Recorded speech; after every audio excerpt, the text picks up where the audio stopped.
Saya sampai aduh bagaimana ya anak buah saya ini.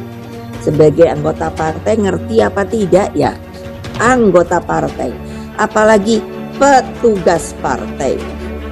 Petugas partai itu harus menurut apa yang ditugasi oleh partai kepada dia.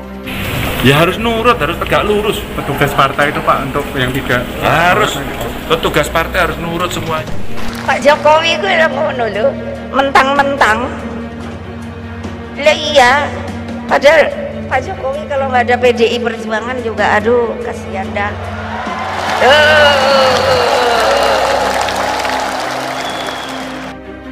Sejak saya ketemu tadi pagi, memang beliau adalah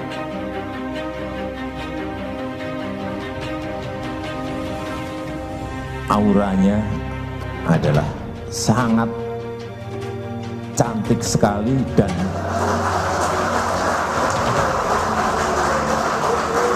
sangat karismatis.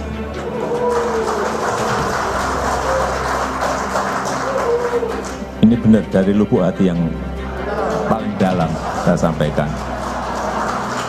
Tapi aura kecantikannya tidak pernah pudar.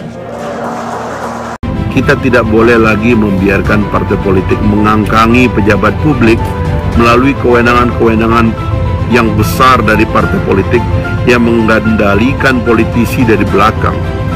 Partai politik mengendalikan anggota DPR, Ibu Ketum, Pak Ketum, Pak Sekjen, Bu Sekjen, Pak Bendum, Bu Bendum, powerful sekali. Kalau ada transaksi-transaksi di belakang, dia tinggal telepon. Itu bukan sikap kita, kita ngambil sikap ini, dan seterusnya. Sehingga rakyat yang memilih seorang anggota DPR betul-betul dia tidak punya kendali kepada anggota DPR-nya. Konstituensi menjadi tidak penting lagi ketika orang itu sudah dikendalikan oleh partai politik. Kendali partai politik juga terjadi di eksekutif. Partai politik menekan wali kota, menekan bupati, ya kan, bahkan juga menekan presiden. Itu harus dihentikan. Semua yang disebut sebagai petugas partai harus dihentikan. Partai politik harus berhenti sebagai mesin exercise power.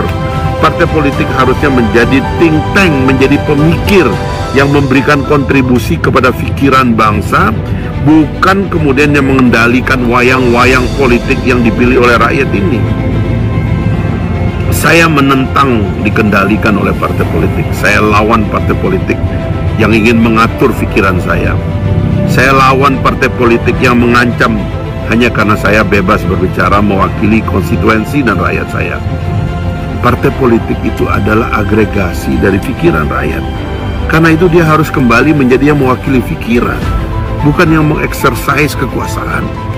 Mengatur kekuasaan politik formil dari belakang itu adalah subversi terhadap kehendak rakyat yang yang direpresentasikan oleh pejabat publik baik di eksekutif maupun di legislatif. Nah, ini lingkaran setan. Sekali lagi lingkaran setan yang harus kita akhiri. Harusnya ini waktu bagi partai politik, bagi anggota DPR khususnya. Ayo kita mulai potong ini. Mumpung jurisprudensinya ada, mari kita mulai potong ini kendali partai politik terhadap anggota DPR.